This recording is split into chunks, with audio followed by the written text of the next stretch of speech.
Shalom jemaat Tuhan, jumpa lagi dalam acara Light of Revival. Kita langsung saja akan membuka bagian firman Tuhan yang akan kita renungkan pada hari ini. Firman Tuhan yang akan kita renungkan pada hari ini terdapat dalam Efesus 4 ayatnya yang ke-30. Dan janganlah kamu mendukakan Roh Kudus Allah yang telah memeteraikan kamu menjelang hari penyelamatan. Jangan mendukakan Roh Kudus.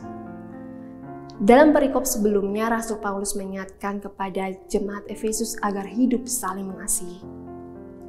Di dalam perikop ini, Rasul Paulus menginginkan agar jemaat Efesus sungguh-sungguh hidup dalam manusia baru dan melepaskan manusia lama.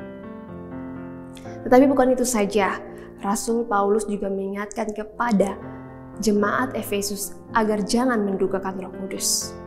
Lalu, hal-hal apa saja yang kita lakukan yang dapat mendukakan Roh Kudus? Hidup yang dikuasai oleh dosa. Seperti yang dikatakan tadi bahwa Rasul Paulus mengingatkan kepada jemaat Efesus sungguh-sungguh hidup di dalam manusia baru dan melepaskan manusia lama. Ini dikarenakan bahwa orang yang sudah sungguh-sungguh percaya kepada Kristus harusnya dengan rela melepaskan manusia lama dan hidup dalam manusia baru. Ini diperingatkan secara tegas oleh Rasul Paulus kepada jemaat Efesus sebelum dan setelah Rasul Paulus mengingatkan jemaat Efesus agar jangan mendukakan Roh Kudus.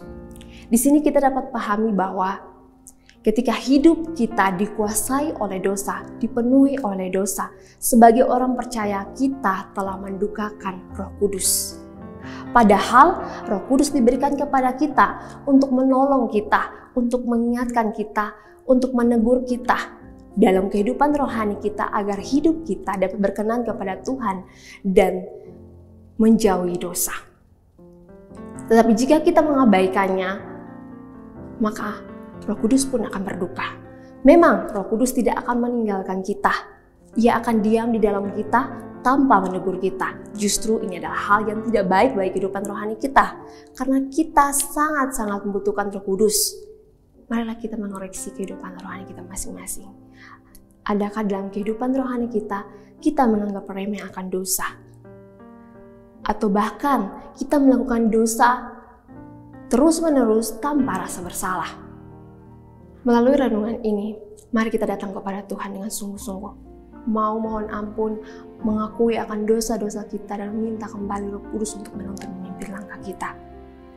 Karena dengan demikianlah Roh Kudus akan kembali menuntun memimpin hidup kita dalam setiap waktunya.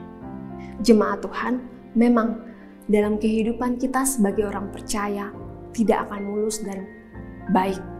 Kita akan terus menghadapi tantangan dari dunia ini untuk melakukan dosa. Tetapi jika kita terus mengandalkan firman Tuhan, mengandalkan Roh Kudus dalam setiap harinya, dalam setiap waktu, maka kita akan ditolong agar hidup menyenangkan hati Tuhan. Biarlah firman Tuhan ini boleh mengingatkan kita, menegur kita, dan menolong kita semua. Mari kita berdoa. Terima kasih Tuhan Yesus untuk renungan firman Tuhan hari ini. Biarlah melalui firman Tuhan hari ini kami boleh sadar jika ada hal-hal atau dosa-dosa yang kami lakukan yang menyakiti hati suci-Mu tanpa rasa bersalah. Kami mohon ampun Tuhan. Kami juga mohon Tuhan Engkau terus mengingatkan kami agar hidup kami boleh berkenan kepada-Mu Tuhan Yesus. Terima kasih Tuhan, biarlah Roh Kudus terus berkarya di dalam hidup kami orang-orang percaya. Di dalam nama Tuhan Yesus Kristus kami telah berdoa. Amin. Jemaat Tuhan, mari jadikan firman Tuhan sebagai terang dan pelita dalam kehidupan kita. Tuhan Yesus memberkati kita.